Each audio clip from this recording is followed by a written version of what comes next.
기도하겠습니다. 하나님 아버지, 우리 어린 양의 이름을 마음껏 찬양케 하시고 그 구원의 은총을 다시금 되새길 수 있도록 우리를 이 자리에 있게 하시니 감사합니다. 이 시간 주님의 말씀 듣기 원합니다. 성령님, 그 말씀 깨달을 수 있도록 우리에게 말씀 하나하나 조명하여 주시고 깨닫는 기쁨과 은혜로 충만한 시간 되게 하여 주시옵소서. 예수님의 이름으로 기도하옵나이다. 아멘. 서로 축복하겠습니다. 하나님의 뜻을 이루어 드립시다. 네, 지난주 우리 배웠던 거 떠올리면서 한번 축복해 볼까요? 프라짜오 송나쿤. 네, 뭔지 아시죠? 네, 하나님은 당신을 사랑하십니다 하는 태국어 축복입니다. 우리 모두 하나님의 사랑 안에서 더 든든히 서가는 우리 2026년 봄이 되기를 주님의 이름으로 축복합니다. 예, 오늘은 날 부르신 하나님의 뜻 두 번째 시간입니다. 오늘은 예배 만능주의자가 되지 말고 예배자가 되라라는 제목으로 하나님의 말씀을 전하도록 하겠습니다. 방금 제가 설교 제목에 언급한 내용, 이 제목 바로 우리 구약 시대로 말하면 제사, 오늘 말하면 예배에 관한 말씀인데요. 오늘 우리가 성경 공독을 쭉 우리 남성교회 회원들이 해주셨지만 그 내용을 들어보면 이게 제사, 예배에 관한 것이로구나 하는 걸 알 수 있습니다. 그래서 물어보겠습니다. 사랑하는 여러분, 예배란 무엇입니까? 너무 기초적인 질문을 물어보는 것 같습니까? 그렇게 생각할 수 있긴 한데요. 세상 만사 모든 게 기본기가 중요하다. 이 정도는 이미 우리가 다 알고 있는 사실일 겁니다.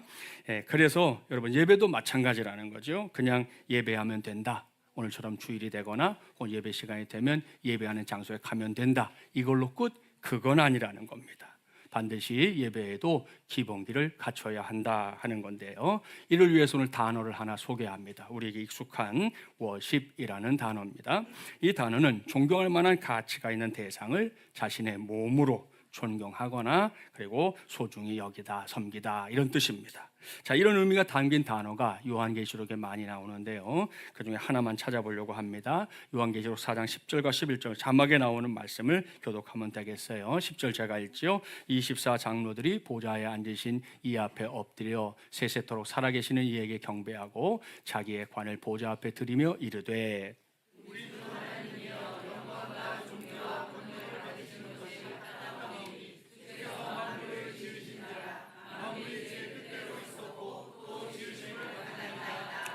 아멘, 할렐루야. 자, 여기서 예배와 관련된 중요한 단어는 합당하시다입니다. 헬라어 성경으로 본 악시오스라고 하는 단어를 쓰고 있는데요. 이 단어는 하나님의 존재와 그 최상의 가치를 인정하기 때문에 그 앞에서 마땅히 이렇게 경배해야 하는 인간의 태도를 가리킵니다. 시청각적으로 해보려고 합니다. 민찬, 빨리 와봐, 니네. 빨리 나와봐. 야, 민희찬이 잠깐 와봐. 니네들만. 엄마랑 오지 말고 니네만 와. 빨리 와봐, 빨리 와봐. 자, 빨리 와봐. 빨리 와보세요. 옳지. 민희도 와봐. 같이 와. 찬이로 와봐. 여기 와봐. 여기. 자, 나랑 이제 잠깐 얘기 좀 해. 찬이 이거 일주일 동안 잘 지냈어? 네. 뭐가 제일 재밌었어? 에버랜드. 응? 에버랜드 갔다 왔어? 목사님도 갈 줄 아는데. 다음에 갈 때 나도 불러줘. 해버려. 자, 민이는 이번 주 뭐가 제일 재밌었어요? 동물원. 응? 동물원. 에버랜드 가서 동물원을 갔다는 얘기네. 연결이 됐어요. 자, 그러면 하나 물어볼게. 일주일 만에 우리 만났지, 그지? 자, 오늘 이렇게 목사님 만나면 민이하고 찬이하고 목사님한테 어떻게 해야 되지? 안녕하세요. 안녕하세요. 민이는 어떻게? 일주일 만에 목사님 만났는데 어떻게 해야 돼? 아니요, 인사하는 거야 그거? 인사하는 거지요. 자, 인사하는데 기왕이면 어떻게 더 예쁘게 인사하는 거 있지? 민이 한번 해보자. 옳지. 그렇지. 민이도 안녕하세요. 박수. 예, 들어가 주세요. 예, 고마워. 들어가 주세요. 예, 따라가 보자. 엄마한테, 아빠한테. 예. 깎아는 이따 줄게. 자, 여러분, 이게 예배라는 거예요. 마땅히 경배하는 우리 인간의 태도. 우리 한자의 예배라는 것도 예의를 갖춘 절입니다. 그게 예배입니다. 예배라는 말이 그러니까 우리가 누군가 이렇게 만났을 때, 뭐 어른을 만났을 때, 동네에서 또 우리가 알고 지내던 사람 가운데 나보다 연장자를 만났을 때 이렇게 인사하잖아요. 예, 그것이 우리가 하는 예배라고 하는 이 단어의 의미라는 것입니다. 자, 그걸 기억하시고 여러분, 그래서 여기서 우리가 꼭 기억해야 될 게 있는데요. 예배가 뭔가 그러면 최고인 하나님이 우리의 하나님이라는 것을 인정하고 그분을 찬양하고 경배하는 것, 그게 예배인 줄 믿습니다. 또 하나님께 모든 존귀와 영광, 지혜, 또 우리의 모든 것을 다 돌려드리면서 하나님 앞에 나아가는 그 자체, 그 행위도 예배의 행위가 되겠습니다. 이건 말로만이 아닙니다. 구약성경 창세기부터 신약성경 요한계시록까지 쭉 흐르고 있는 하나님의 식입니다. 따라서 예배는 창조주인 하나님과 또 피조물인 인간이 만나는 가장 황홀하고 가장 영광스러운 자리다, 이렇게 말해도 손색이 없을 줄 믿습니다. 자, 이것이 하나님과 최초의 사람인 아담의 만남이었습니다. 또한 이것이 인류가 죄를 지은 다음에도 결코 포기할 수 없었던, 제가 그렇게 한번 표현해 봤어요, 극강의 은혜다, 이렇게 말씀드릴 수 있습니다. 자, 그렇게 구약 시대에도 신약 시대에도 하나님은 예배를 통해 사람들을 만나 주셨습니다. 오늘날에는요, 2026년 3월에도 여전히 하나님은 예배를 통해 우리를 만나 주시는 줄 믿습니다. 나를 만나 주시고요, 당신을 만나 주시고요, 우리 모두를 만나 주시는 줄 믿습니다. 자, 140년 전에 이 땅에 복음을 전하러 왔던 우리 코쟁이 선교사님들이 그야말로 목숨을 걸고 실제로 목숨까지 내던지면서 우리에게 가르쳐 줬던 것이 바로 이 예배에 관한 것이었습니다. 그래서 한국교회는 시작할 때부터 주일 성수를 목숨과 같이 여겼던 것입니다. 그런데 요즘 한국교회를 한번 이렇게 들여다보세요. 코로나 시대를 지나면서 다른 것도 아니고 이렇게 목숨처럼 여기던 주일 성수의 신앙이 이전에 비하면 많이 가벼워졌구나 하는 거 어렵지 않게 확인할 수 있습니다. 주일을 지켜도 그만, 안 지켜도 그만, 이렇게 생각하는 성도들이 자꾸만 늘고 있다는 거예요. 안타까운 일이죠. 조부모, 부모 세대가 그러할진데 자녀손들에게 무엇을 기대할 수 있겠습니까? 부모들이 제대로 안 하면서 어떻게 아이들에게 신앙생활 잘할 걸 기대하냐 말입니다. 자, 이 문제에 있어서 다른 교회, 다른 성도들이야 제가 가서 말한다고 그분들이 안 들으면 그만이 어떡하겠어요? 그건 어쩔 수 없고, 저는 우리 교회, 우리 성도들에게 이 시간에 신신당부하려고 합니다. 여러분, 지금까지 많이 갔거든요. 더 가면 안 됩니다. 이제는 멈춰야 합니다. 다시금 주일 성수의 신앙, 우리 모두가 단단하게 붙잡아야 할 줄 믿습니다. 왜요? 그것이 하나님 앞에서 사람이 지켜야 할 본분이기 때문입니다. 그런 의미에서 우리가 드리는 오늘의 이 예배도 이 세상에 존재하는 시간의 의미에 있어서 최고의 시간인 줄 믿습니다. 공간적인 의미로도 마찬가지예요. 이 땅에 많은 공간들이 존재하지만 오늘 우리가 하나님께 예배하는 이 자리야말로 최고의 공간인 줄 믿습니다. 기억하시고 이 세상 어디에도 이 시간, 이 공간을 능가할 만한 시간도 공간도 없다는 거 기억하고 이 예배를 늘 귀하게 섬길 수 있는 우리 모두가 되기를 바랍니다. 이것이 워십, 예배입니다. 자, 이걸 전제하고 이 시간에는 오늘 오후에 공부할 공과 내용 말씀드립니다. 공유해야 할 진리이고요. 이번 주간 가족 주제는 하나님의 메시지를 충실히 전하라입니다. 자, 이러한 제목과 주제에 관심을 모으면서 대지 1번 여러 번 읽어볼까요? 시작. 아멘. 잘 읽었습니다. 자, 여기서 읽어야 할 말씀은 1절부터 15절까지 말씀인데요. 먼저 보면 1절부터 4절을 교독해 보겠습니다. 여호와께로부터 예레미야에게 말씀이 임하니라. 이르시되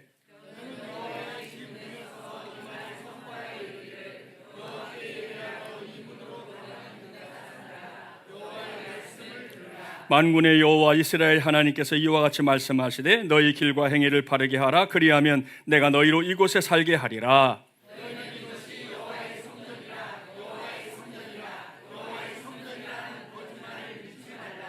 자, 여러분, 뭔가 좀 숨이 좀 막히는 듯한 그런 느낌이 있죠? 자, 이어서 8절부터 13절을 볼 건데 여긴 더한 겁니다. 자, 8절부터 13절 교독합니다. 보라, 너희가 무익한 거짓말을 의존하는도다.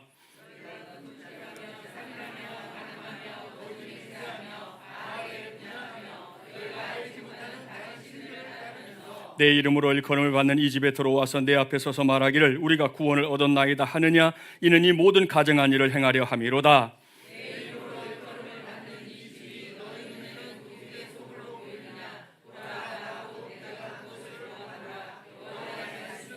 너희는 내가 처음으로 내 이름을 둔 초소 실로에 가서 내 백성 이스라엘의 악에 대하여 내가 어떻게 행하였는지를 보라.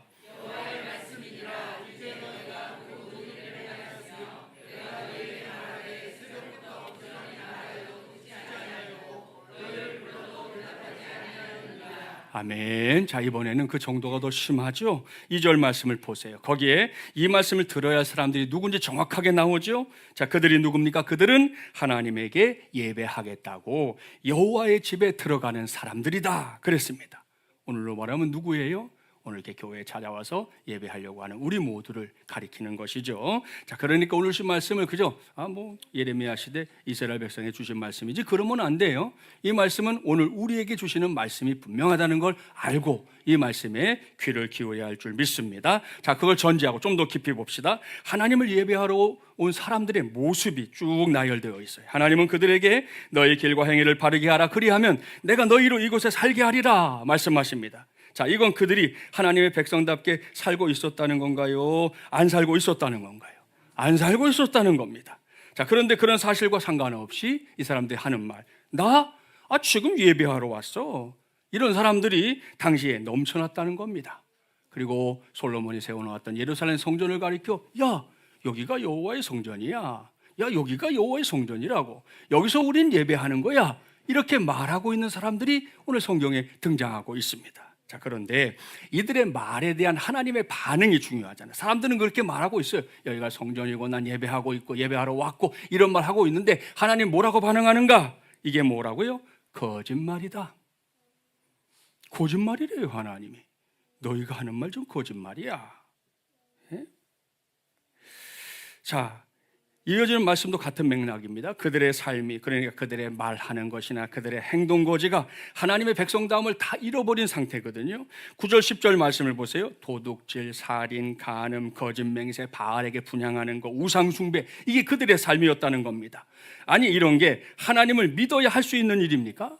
아니죠. 하나님을 믿지 않아도 할 수 있는 일이고 하나님을 믿지 않는 사람들에게 어쩌면 당연한 삶일지 모르겠지만 하나님의 백성들이 이런 삶을 버져서 살면서 뭐라고 말한다? 난 구원받았어. 나는 오늘도 하나님께 예배했어. 그뿐이 아니야. 난 오늘 새벽 기도도 갔다 왔어. 내가 새벽에 가서 얼마나 열심히 기도했는지 네가 알아? 이렇게 말하고 있다는 거예요, 지금. 오늘 저는 이런 생각을 가진 사람들을 가리켜 예배 만능주의자 이렇게 부르려고 합니다. 무슨 의미인지 아시죠? 삶으로 봐서는 하나님의 백성인지 아닌지 도무지 분간할 수 없는데 제사로만 예배 드리는 것으로만 하나님의 백성이라고 한다고 해서 그게 하나님의 백성이 될 수 있냐는 거예요. 그렇지 않다는 겁니다. 하나님은 이런 사람들에 대해서 일찌감치 무엇보다 성경 곳곳에 아주 강력한 경고의 말씀을 남겨놓았습니다. 자, 그렇다면 오늘날에는요, 오늘날도 다르지 않습니다. 그래서 지나가는 성경 이후의 역사를 쭉 이렇게 들여다보면요, 예배와 관련해서 진짜 웃을 수도 울 수도 없는 일들이 있었구나 하는 거 발견하게 되는데 한 가지만 소개할게요. 17세기에서 18세기로 넘어오는 그 시절에 프랑스의 목회자 프랑스와 페넬롱이라고 하는 목사님은 특별히 왕궁에 가서 왕족들 또 귀족들 이렇게 모아놓고 주일 예배를 인도하는 사역을 했습니다. 그러니까 주일마다 예배당이 귀족들로 가득 찼던 거예요. 자, 근데 페넬롱이 이렇게 보니까 진정으로 예배드리는 사람이 자기 눈에는 한 명도 없어 보였습니다. 왜 그런가 하고 살펴보니까 이유는 한 가지였어요. 그 당시의 예배에 루이 14세 이 왕이 함께 예배를 늘 드렸는데 가만 보니까 이 사람들이 하나님께 예배하러 오는 게 아니고 루이 14세 왕에게 아부하기 위해서 오는 것이구나 하는 게 확인이 된 겁니다. 그래서 이런저런 고민 끝에 이 페넬롱 목사님이 어느 주일을 앞둔 날 편지를 보냅니다. 귀족들에게. 이번 주일 예배에는 루이 14세 전하가 예배에 참석하지 않으십니다. 이렇게 편지를 보냈어요. 그리고 주일이 됐어요. 루이 14세는 평소처럼 하나님께 예배하겠다고 예배당에 딱 들어섰는데 이게 웬일입니까? 자리가 몇 사람 외에는 텅 비어 있는 거예요. 그러니까 루이 14세도 당황했어요. 아니 이게 어떻게 된 일이지? 하고 놀란 눈으로 목사님을 쳐다보니까 목사님이 그때 하는 말, 전하, 오늘 이 자리에 온 사람들한테 제가 이런 편지를 보냈더니 오늘 그분들이 이렇게 이곳에 나오지 않은 겁니다. 그러니 전하 꼭 알아두십시오. 오늘 이 자리에 오지 않은 사람들은 하나님을 예배하려고 했던 사람들이 아니라 전하에게 아부하려고 했던 사람들이라는 거. 우리 전하께서 꼭 기억해 주시기를 바랍니다. 그렇게 이야기를 했다는 겁니다. 이제 사건의 전말이 뭔지 알 수 있죠. 앞서 제가 예배 만능주의자라고 일컫던 사람들이 당시에는 프랑스에도 넘쳐났던 겁니다. 자, 그렇다면 이 문제에 대해서 하나님의 진정으로 원하시는 게 뭘까? 우리가 잘 알고 있는 신약 성경 말씀에, 그것도 예수님이 직접 하신 말씀에 해답이 있습니다. 요한복음 4장 23절 24절 자막에 나와요. 우리 한 목소리로 함께 봉독해 보겠습니다. 시작. 아버지께 참되게 예배하는 자들은 영과 진리로 예배할 때가 오나니 곧 이때라. 아버지께서는 자기에게 이렇게 예배하는 자들을 찾으시느니라. 하나님은 영이시니 예배하는 자가 영과 진리로 예배할지니라. 아멘. 할렐루야. 자, 이 말씀을 보십시오. 하나님이 찾는 사람 어떤 사람입니까? 거창한 형식으로 이런저런 것들로 그저 치장된 예배 만능주의자입니까? 아닙니다. 영과 진리로 예배하는 예배자를 하나님은 찾으신다. 성경이 말씀합니다. 그렇습니다. 우리가 한동안 영광송으로도 불렀잖아요. 아무도 예배하지 않는 그곳에서 주께 예배하는 사람들, 그곳에서 주님을 찬양할 수 있는 사람들, 그런 사람들을 하나님은 찾고 계시다 하는 것입니다. 그런 의미에서 오늘 우리 스스로 질문을 던져볼 필요가 있습니다. 오늘 나는 예배자인가? 예배 만능주의자인가? 이걸 오늘날의 용어로 바꿔볼까요? 나는 예배자인가? 예배를 드려주는 자인가? 우리 스스로에게 물어봐야 할 질문입니다. 이런 질문 앞에서 우리 모두가 주님 앞에서는 그날까지 우리 하나님이 찾으시는 예배자, 바로 그 예배자 되기를 주님의 이름으로 축복합니다. 서로 축복해 주실까요? 주님이 찾으시는 예배자가 됩시다. 할렐루야. 감사합니다. 자, 오늘 주신 말씀도 그렇고요. 성경 속의 이스라엘 백성들, 그들이 망한 이유 다른 거 아닙니다. 그들에게서 예배가 무너졌기 때문입니다. 하나님이 영광 받으셔야 될 그 자리에 우상이 대신 서 있었기 때문입니다. 제가 오늘 이게 믿는 자들에게는 기본기다 말씀드렸는데요. 기본기가 무너졌으니 그 다음에 일어날 일 뻔하지 않습니까? 그런데 성경에는 또 정반대의 선택을 한 사람들도 많이 나옵니다. 우리가 잘 아는 창세기에 나오는 야곱 떠올려 보세요. 야곱은 그의 삶의 자리가 좌충우돌이 많았던 사람이에요. 소위 말해서 아주 약삭빠른 사람이기도 했습니다. 자, 그런데 야곱은 자기 인생의 위기, 가문의 위기가 닥쳤을 땐 다른 거 하지 않고요, 하나님 앞에 예배하러 나간 사람이에요. 지금까지 막 우상 섬기면 썼던 것들도 다 땅을 파서 묻어버리고, 그리고는 베델로 올라가자 하고 온 가족이 함께 베델에 올라가서 하나님을 예배했던 사람 야곱입니다. 그때 하나님 어떻게 하셨습니까? 야곱의 길을 열어주셨죠. 우리가 알고 있는 야곱의 축복과도 같은 삶을 그에게 허락해 주셨다 하는 말씀입니다. 하나님의 마음에 합한 사람으로 일컬어지는 다윗도 마찬가지입니다. 그도 예배자였습니다. 어느 한순간만이 아니죠. 그야말로 세상을 떠날 때까지. 우리가 아는 대로 다윗의 인생 속에 커다란 죄를 지은 순간들도 있었어요. 자, 그런 순간에조차도 하나님이 깨닫게 해주셨을 때 다윗은 바로 무릎 꿇고 하나님 앞에 예배자로 섰던 사람입니다. 그렇기 때문에 우리가 구약의 성군을 꼽으면 다윗 이렇게 꼽게 된 거 아니겠습니까? 하나님의 마음에 합한 사람도 그러할진데 이제 우리 모두가 이 계보를 잇게 되기를 주님의 이름으로 축복합니다. 할렐루야. 자, 이 축복이 진짜 축복이 되려면 대지 1번을 명심해야 한다는 거예요. 외식하는 예배는 죄악된 행위를 덮을 수 없습니다. 이거 말입니다. 그렇습니다. 예배 만능주의자의 함정에 빠져서 신앙생활 하지 마십시오. 하나님 앞에서 우리의 신앙생활은 지난달도 말씀드렸는데요, 겉으로 보이는 행위 이전에 우리 안에 동기가 매우 중요하다 말씀드렸습니다. 동기가 바르면 행동도 바르게 됩니다.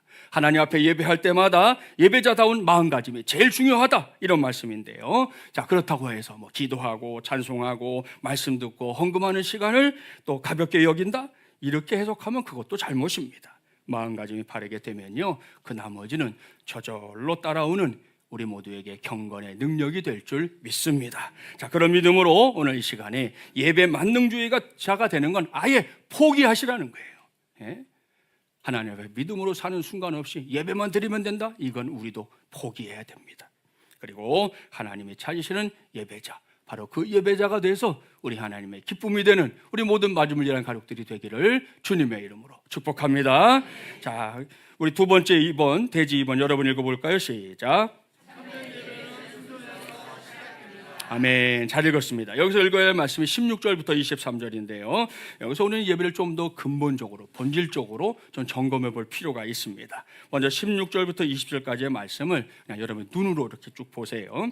이 말씀은 앞서 이스라엘 백성들이 하나님의 백성답지 못하게 살았던 것들 중에 으뜸인 우상 숭배에 관한 말씀이라는 거 알 수 있습니다. 자, 하나님이 매우 싫어하는 거, 우상 숭배 말입니다. 자, 여기서 제가 싫어하신다라는 표현을 오해하지는 마세요. 하나님이 우상을 싫어하신다라는 걸 하나님이 우상을 시기 질투해서 그걸 싫어하신다 이렇게 이해하면 그건 잘못된 생각입니다. 하나님께서 우상 숭배를 싫어하시는 이유, 그것은 우상 숭배가 헛된 일이기 때문이에요. 그래서 싫어하시는 거예요. 여러분, 우상이라는 거 아시죠? 다 사람들이 만들어 놓은 겁니다. 스스로 존재하는 우상은 세상에 존재하지 않아요. 뭐 금이 됐든 은이 됐든 동이 됐든 돌이 됐든 나무가 됐든 다 사람들이 만들어 놓고는 신이다, 그러고 그 앞에 가서 손이 발이 되게 빌게 하잖아요. 여러분, 그러니 우리의 인생 한 번밖에 없는데 그 한 번밖에 없는 인생을 그런 데 가서 낭비하고 허비하는 걸 하나님이 좋아하실 수 있겠어요? 싫어할 수밖에 없는 거예요.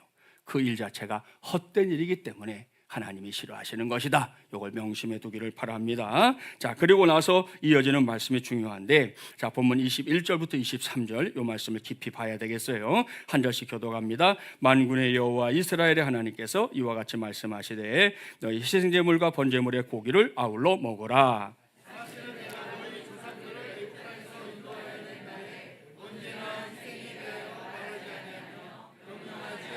함께요. 오직 내가 이것을 그들에게 명령하여 이르기를 너희는 내 목소리를 들으라. 그리하면 나는 너희 하나님이 되겠고 너희는 내 백성이 되리라. 너희는 내가 명령한 모든 길로 걸어가라. 그리하면 복을 받으리라 하였으나. 아멘. 자, 이 말씀을 잘 보세요. 21절 말씀은 오늘의 주제인 제사, 예배를 말해줍니다. 그런데 22절 말씀을 보세요. 하나님이 이스라엘 백성들을 출애굽하게 하신 이후 구원하셨죠? 여러분, 430년 동안 고통당하던 그 땅에서 구원하신 거죠. 구원하신 이후에 자, 이제부터 너희들은 구원자인 내게 제사해야 한다. 알겠느냐? 이렇게 말씀하셨다? 안 하셨다? 안 하셨다. 안 하셨다. 되게 중요한 이야기예요. 예? 놀라운 일이에요. 오늘 제가 설교를 준비하면서 또 시작하면서 말씀드린 대로 제사 예배가 얼마나 중요한 걸 쭉 말씀드렸는데요. 하나님이 여기서 직접 하시는 말씀을 보니 구원받은 이스라엘 백성들에게 하나님은 제사해라, 이걸 먼저 말씀하지 않았다는 거예요. 예? 그리고 사실은 이라고 하는 표현을 쓰고 있는데 뭘 말씀하셨나? 성경의 기록을 그대로 옮겨오죠. 너희는 내 목소리를 들으라. 그리하면 나는 너희 하나님이 되겠고 너희는 내 백성이 되리라. 너희는 내가 명령한 모든 길로 걸어가라. 그리하면 복을 받으리라. 이게 하나님이 제사해라 하는 것보다 먼저 하신 말씀이라는 거예요. 할렐루야. 자, 여기서 우리가 주목해야 하는 것, 그건 하나님과 나와의 관계입니다. 그렇습니다. 하나님은 애굽에서 구원받은 이스라엘 백성들에게 어서 내게 제사해라, 이걸 먼저 말씀하신 게 아니고요. 내 목소리를 듣는 너희에게 나는 기꺼이 하나님이 될 것이고 그런 너희는 내가 정말 즐기고 반기고 환영해주는 그런 내 백성이 될 것이다. 이렇게 먼저 말씀하셨다는 겁니다. 여기에 또 하나 우리가 예배 만능주의자가 아닌 예배자가 되어야 하는 이유가 분명하게 들어있습니다. 설교 준비하다가 이 대목에서 떠오른 게 있었어요. 뭐 다른 분들도 다 그렇지만 이제 목사가 되기 전에 목사 고시를 보거든요. 이 목사 고시를 보통 지금도 한 1000명 이상이 이렇게 매번 봅니다. 그러면 목사 고시 시험을 먼저 필기를 마치고 그다음 면접을 하게 돼 있어요. 면접관 목사님들이 방에 이렇게 들어가 있고 조별로 들어가는 겁니다. 그때 제가 저를 이제 저희 조를 면접해 줬던 분은 뭐 그때나 지금이나 우리 한국교회 최고의 설교가로 꼽히는 소망교회, 그때는 현직이셨고 지금 원로가 되신 곽선희 목사님이었습니다. 그래서 저희 조에 있는 조원들이 다 신이 났어요. 야, 목사님하고 1대1로 다 독대하게 생겼다. 뭐 신난 거죠. 그래서 이제 쭉 서 있었는데 맨 처음 전사님 들어갔어요. 그리고 금방 또 얼마 있다가 나왔더라고요. 그래서 목사님 뭘 물어보더냐 그랬더니 목사님이 딱 한 가지 물어봤다는 거예요. 뭐냐 하면, 자, 전사님, 앞으로 전사님 이제 목회하게 될 텐데 목회하면서 무엇이 가장 어려울 것 같습니까? 이렇게 물었다는 거예요. 이 전사님 딴에는 이분이 설교의 대가시니까 저는 평생 설교를 매번 말씀을 잘 준비해 성도들에게 전하는데 정말 영양가 있는 말씀, 귀한 말씀을 잘 전하는 거 그게 너무 어려울 것 같습니다. 제가 그렇게 대답했더니 목사님이 씩 웃었다는 거예요. 그러니까 이제 다른 전사님들이 이제 우리는 뭘 대답해야 되지 이제 생각들을 한 거죠. 아무튼 두 번째, 세 번째 저도 다 들어갔다 나왔고 그러고 나서 이제 목사고시가 마무리가 됐어요. 그리고 그때 제가 이제 우리 교단 신문인 기독공보 그리고 그때는 국민일보도 우리 교단에 관심이 많았는지 국민일보에 그 해에 최연소 합격자 김진철 이렇게 기사가 나가기도 했습니다. 저를 띄엄띄엄 보지 마시라고 말씀드리는 거예요. 예? 아무튼 그 해에 그렇게 신문에 기사도 나갔어요. 근데 이 이야기가 여기가 끝이 아니에요. 당시에 목사님이 신학교 교수로도 활동을 하셨거든요. 다음 학기가 됐어요. 우리 후배 전사님들이죠. 이 신학생들에게 가서 이 얘기를 하면서 내가 기대했던 대답이 있었는데 한 사람도 대답을 안 했다는 거예요. 그러니까 대답 제대로 못했는데 합격시켜 주신 거죠. 예. 떨어질 뻔했는데 붙은 거예요. 근데 그렇게 했다 보니까 이제 신학생들이 물은 거죠. 교수님, 그럼 교수님이 생각한 답은 뭐였는데요? 그렇게 물었을 때 곽선희 목사님이 아주 짧게 살짝 웃으면서 하신 대답 한 가지입니다. 하나님과 나와의 관계. 그렇게 얘기했습니다. 그 당시가 이미 목사님이 수십 년 목회를 하신 분이었고 우리 한국교회에서 그야말로 잘 나가시는 목사님이었고 많은 분들이 이 목사님의 설교를 들으려고 여기저기서 모여들던 그런 분이었거든요. 근데 그런 분의 고백이 뭐냐? 목회를 하면 할수록 더 어렵다고 느껴지는 게 다른 게 아니라니. 설교하는 거, 신방하는 거, 성도들 돌아보는 목회적 돌봄, 교회 사역을 하는 거 이런 게 아니더라는 거예요. 제일 어려운 게 뭐냐? 하나님과 나와의 관계를 잘 유지해야 되는데 이게 흐트러지지 않도록 해야 되는데 내 상황에 따라서, 내 생각에 따라서, 내 감정에 따라서 이게 휘둘리는 삶을 목사도 살게 되더라는 거예요. 그래서 세월이 갈수록 내가 더 마음을 두게 되는 건 하나님과 나와의 관계다. 제가 후배들에게 전해 듣고는 무릎을 쳤어요. 그리고 생각해 보니까 그게 정답이 맞아요. 저도 지금까지 그 뒤로 그게 참 마음에 새겨져서 늘 질문하게 되는데 정말 내가 하나님과 나와의 관계를 잘 유지하고 있나? 제대로 하고 있나? 그 질문 앞에 참 부끄러울 순간들이 많이 있다는 거 경험하게 됩니다. 여러분, 이것은 단지 목회자에게만 그럴까요? 그건 아닐 거예요. 모든 믿는 자들이 자기를 돌아봐야 할 우리 신앙의 핵심이다. 이렇게 말씀드릴 수 있겠습니다. 어제 여기까지 설교를 이제 이렇게 준비하고 있는데 하고 카톡이 하나 들어왔어요. 뭔가 하고 봤더니 이게 들어왔어요. 얘 누구죠? 이거 다 아시네. 얼마 전까지 우리와 함께 이곳에서 신앙생활하던 우리 할인인데 할인 엄마가 아주 오랜만에 저한테 어제 카톡을 보낸 거예요. 자기가 지금은 금요일 밤이다 그러면서 지금 할인이가 뭘 하고 있나? 저기 뭐 하고 있죠. 한 번 더 치면 나와요. 뭘 하고 있냐 하면 D6 커리큘럼에 우리 꼬예교회 주중 묵상집 가기 전에도 본인이 D6를 경험한 게 너무 행복하고 너무 좋은데 가게 돼서 아쉬워요 목사님. 우리 할인이가 아쉬워해요. 여기 교회 떠나서 돌아간다는 거 아쉬워요. 그랬거든요. 그러면서 이 묵상집을 계속 하면 좋겠습니다 그랬는데 지난번 책이 나왔잖아요. 나왔길래 이제 보내줬거든요. 도착하니까 도착한 걸 붙잡고 할인이가 너무 반가워하면서 엄마랑 같이 그 묵상집으로 지금 말씀 나눔을 하고 있는 걸 엄마가 찍어서 저한테 어제 보내준 거예요. 여러분 이게 뭐예요? 하나님과 나와의 관계. 그죠? 교회 와서 예배드리는 때는 하나님 생각하다가 문을 나가면서부터 싹 잊어버리고 그리고는 또 제멋대로 살다가 주일날 다시 들어올 때는 아이고 하나님 하고 또 들어와서 예배할 때 좀 생각하다가 또 나갈 때 싹 잊어버리고 또 살고 여러분 그렇게 해서 어떻게 하나님과 나와의 관계가 견고해질 수 있겠습니까? 이건 그럴 수가 없는 거죠. 우리 할인이가 하는 것처럼 또 우리 성도들 가운데 여러 성도들이 하고 있는 것처럼 매일 말씀 앞에 서려고 하는 그런 마음의 결단과 수고가 없이는 하나님과의 나와의 관계는 절대로 견고해질 수 없다는 것입니다. 그러니 여러분 기억하시고 이 관계 더 소중하게 여기고 우리가 이걸 소홀히 하면서 예배만 드리면 된다 이런 생각에 빠지는 것은 매우 잘못된 신앙의 함정이라는 거 기억해야 합니다. 누구든지 신앙생활 시작하면 이것저것 해야 될 게 생기죠. 오늘처럼 주일 성수의 신앙으로 주일을 지키는 것부터 시작해서 봉사하는 일도 있고 섬기는 일도 있습니다. 어떤 분은 좀 열정적으로, 어떤 분은 좀 덜 열정적으로 신앙생활 할 수는 있지만 우리 모두가 공통적으로 붙잡아야 될 한 가지 있어요.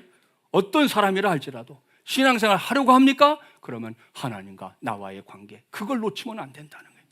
다른 건 혹 놓칠 수도 있어요. 다시 잡을 수도 있겠지만 이거 놓치면 사실 우리 신앙생활은 아무것도 아닌 게 되는 것이다. 이걸 우리가 다시 한번 생각하면서 오늘 신 말씀이 여러분 이 예배를 통해서 순종하는 걸 말하고 있는데요. 여러분 우리가 예배자로 딱 서면, 하나님과 나와의 관계가 서면요, 순종은 저절로 따라오는 덤, 축복의 통로가 되는 줄 믿습니다. 이를 회생할 수 있는 우리 모두가 되기를 주님의 이름으로 축복합니다. 자, 대지 3번 여러분 읽겠습니다. 시작.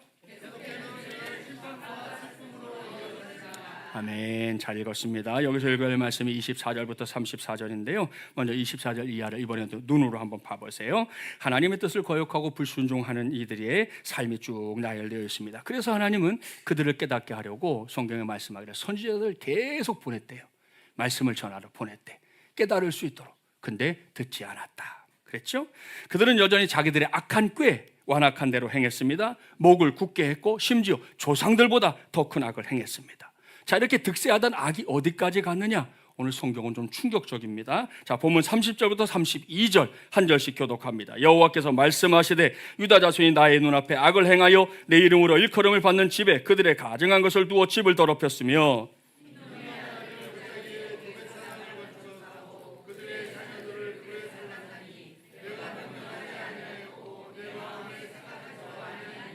함께요. 그러므로 여호와께서 말씀하시니라 날이 이르면 이것을 도벳이라 하거나 흰놈의 아들의 골짜기라 말하지 아니하고 죽음의 골짜기라 말하리니 이는 도벳에 자리가 없을 만큼 매장했기 때문이니라. 자, 여기 나오는 도벳 사당을 주목하세요. 자, 그곳에서 무슨 일이 벌어졌는가? 이것은 유다 왕들이 바알과 몰렉 등 당시 가나안의 우상을 향해서 분향했던 곳이고요. 그 다음 아이들을 살아있는 채 불에 던져 번제로 바친 장소입니다.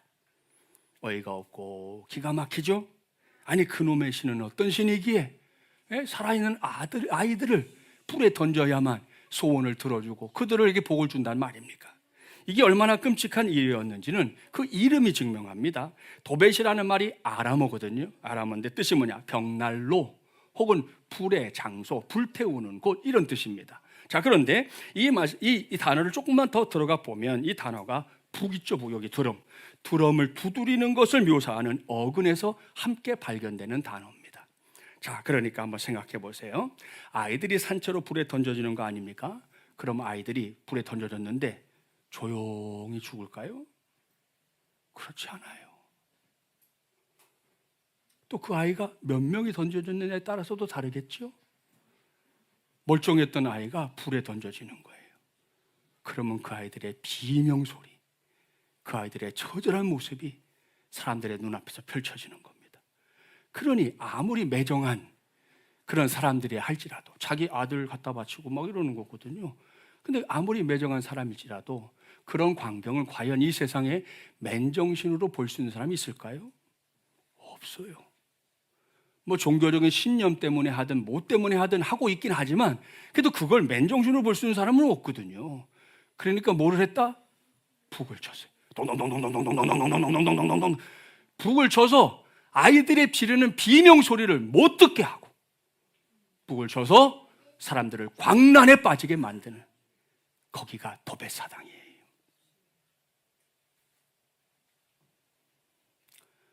정말 충격적인 일이죠.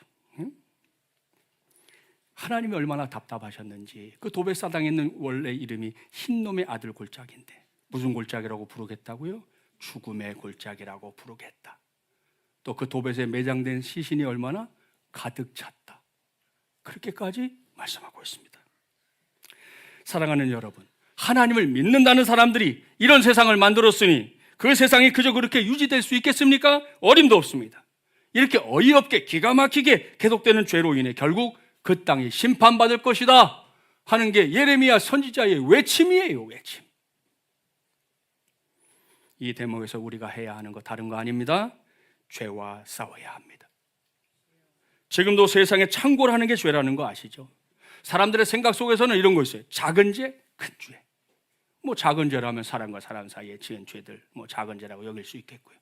이번 주간 지난 주간 내내 우리 뉴스 보고 있지만 나라와 나라 사이에 벌어지는 죄는 엄청난 죄입니다. 폭탄 하나 떨어져서 몇백 명씩 죽고, 지금 누구야 매일 듣고 있는 이야기잖아요. 자, 그런데 성경은 작고 크고의 문제를 이야기하지 않습니다. 죄와 싸워야 되는데 어떻게 하냐? 데살로니가서 5장 22절 말씀, 죄는 모양이라도 버려라. 죄의 모양을 갖추고 있는 것이 있거들랑 모양이라도 버리라는 거예요. 여러분 뭐 동남아시아 이런 데 가고 뭐 여러분 뭐 이런 거 사는 사람 있죠? 인형, 고양이, 배불뚝이, 달마대사 인형 사다가 집에 놓는 사람들 있죠. 물론 만든 사람들도 그런 의도지만 사오는 사람들도 다 속이 똑같거든. 복 받고 싶다 이거예요. 근데 성경은 뭐라고요? 죄는 모양이라도 버려라. 그게 있으면 나를 자꾸 올가매게 돼 있거든요. 그게 버리라는 거예요. 다시 말씀드리자면 죄는 크기의 사이즈의 문제가 아닙니다. 죄는 싸워야 할 대상입니다. 특별히 믿는 자들이 죄와 싸울 수 있을 때에만 그것이 세상을 바꾸는 기틀이 되는 겁니다. 제가 여러분에게 단톡방에 올려드리는 거 그냥 올려드리는 게 아니고 그래서 올려드리는 거예요. 지금 그 국회에 올라와 있는 상정된 법안 중에 무려 70가지가 하나님의 뜻을 거역하는 법안이다. 이게 지금 교계의 입장입니다. 예를 들어서 여러분, 사학도요, 지금 처음에 이제 다 이사들을 그 안에서 구성했다가 나라에서 자꾸 이사 보내겠다 해서 사회이사를 4분의 1로 하자 해서 한 명 들어가는 걸로 넣었다가 지난 정부 때 또 입법을 하는 사람들이 2분의 1로 하자 하는 걸 그걸 틀어막았거든요. 그거를. 그래서 막아가지고 끝났는데 지금은 또 다시 3분의 1로 하자. 또 마음만 먹으면 재단의 모든 장부 다 뒤지게 하자. 이런 법안이 지금 올라와 있는 거예요. 여러분 사학을 세우느라고 거기에 모든 걸 바친 분들이 여러분 선교사님들로부터 시작해서 우리가 얼마나 많은 분들이 그걸 애썼는데 잘못된 건 방법을 바꿔서 하면 돼요. 회계감사, 외부감사 받으면 되잖아. 근데 왜 자기들이 와서 막 주물럭 하려고 그래? 아니 교회가 세운 학교인데 예배를 못 드려. 그게 지금 우리 사학의 현실이에요. 또 차별금지법은 여기저기에 지금 스며들게 만들어 놔가지고 말이죠. 지금 그것 때문에 아주 머리가 아픈 사경이 됐습니다. 전에는 하나로 차별금지법 이렇게 나왔는데 여러 분야에 이걸 녹여가지고 지금 법을 추진하고 있는 사람들 있어요. 낙태도 마찬가지입니다. 18살짜리도 낙태할 수 있게 해주자. 낙태도 아무나 의사만 되면 하자. 성신과 의사도 낙태할 수 있게 해주고, 뭐든지 낙태 어떻게 하겠다는 거예요 지금 이 나라를. 지금 우리한테 와 있는 법안들이 그런 거예요. 그런 거 지금. 근데 몰라. 예수 믿지 않는 사람들도 잘 모르고 예수 믿는 사람도 몰라. 법이 만들어지면 그땐 끝입니다. 여러분 다시 돌이키는 거 엄청 어려운 일입니다. 정말. 죄와는 어떻게 해야 된다? 싸워야 된다. 싸워야 된다. 더 여러분에게 무슨 가서 폭력 시위 이런 거 하라는 거 아니잖아요. 우리의 입장을 정확하게 하나님의 뜻을 정확하게 밝혀서 그것이 자리 잡지 못하게 하는 게 우리가 해야 될 사명이고 그것이 또한 예배자의 삶인 줄 믿습니다. 자, 말씀을 마무리합니다. 오늘 저는 예배 만능주의자가 되지 말고 예배자가 되라라는 제목으로 하나님의 말씀을 전했습니다. 이제는 예배 만능주의자가 뭔지 아시죠? 예배를 마치 무당의 부족처럼 생각하는 거예요. 그건 예배가 아니에요. 그건 진짜 예배 만능주의자의 삶입니다. 우리가 절대로 따라가면 안 될 일이죠. 자, 하나님의 백성이라고 하는 사람들이 자신을 돌아보면도 없이 그저 예배하면 된다 이런 생각 더 이상 하면 안 됩니다. 우리는 하나님과 나와의 관계가 견고한 예배자가 되어야 할 줄 믿습니다. 하나님은 그런 예배자를 오늘도 찾으십니다. 그러한 하나님의 눈에 저와 여러분이 확실하게 들게 되기를 바랍니다. 그래서 요즘처럼 어렵고 힘든 시대에도 하나님이 예배자인 우리를 통해서 우리 교회를 통해서 나는 너희들과 하고 싶은 일이 많다 말씀하시고 역사하시는 그 능력, 우리 모두가 힘있게 되기를 주님의 이름으로 간절히 축원합니다. 기도하겠습니다. 전능하시고 자비로우신 하나님 아버지, 오늘도 나를 부르신 하나님의 뜻에 초점을 맞추게 하시니 감사합니다. 오늘 우리에게 주신 말씀, 예배에 관한 말씀 단단히 붙잡습니다. 예배가 창조주인 하나님이 피조물인 사람을 나를 만나주시는 가장 황홀하고 가장 영광스러운 자리라는 거 또 명심하게 하여 주시옵소서. 특별히 오늘 헌신을 다짐하는 남성교회 회원들, 이것을 반드시 알게 도와주시고 하나님과의 만남을 통하여 저들을 향한 하나님의 뜻을 펼쳐갈 수 있는 믿음의 사람들이 되게 하여 주시옵소서. 그런 의미에서 우리가 예배하는 이 시간이 세상 최고의 시간이요, 이 공간이 세상 최고의 공간임도 깨닫게 하여 주시옵소서. 무엇보다 한국교회가 시작될 때부터 붙잡았던 주일 성수의 신앙, 더는 옛날 이야기로 치부하지 않는 조부모와 부모들 되게 하여 주시옵시고 남성교회 성도들 되게 하여 주시옵소서. 정말이지 이제는 멈춰야 합니다. 그리고 자녀손들을 우리 시대의 예배자로 세우는 우리 모두가 되게 하여 주시옵소서. 그렇다고 해서 우리가 하고자 하는 게 예배 만능주의자가 되거나 그런 사람들을 세우는 거 아닙니다. 우리 모두는 하나님이 찾고 찾으시는 바로 그 예배자 되기를 원합니다. 이를 위해 하나님과 나와의 관계를 자주 돌아보게 하시고 그 관계를 견고하게 이어가는 우리 마지물려난 가족들 되게 하여 주시옵소서. 더불어서 치열한 죄와의 싸움에서도 뒤로 물러나는 게 아니라 졌을지라도 다시금 일어서고 다시금 앞장서게 하여 주시옵소서. 그래서 나를 부르신 하나님의 뜻, 우리를 부르신 하나님의 뜻을 이 땅 위에서 이루어가며 살게 하여 주시옵소서. 이 모든 말씀 2026년 사순절 절기, 오늘도 우리 앞서 십자가로 나아가시는 주 예수 그리스도의 이름으로 간절히 기도하옵나이다. 아멘.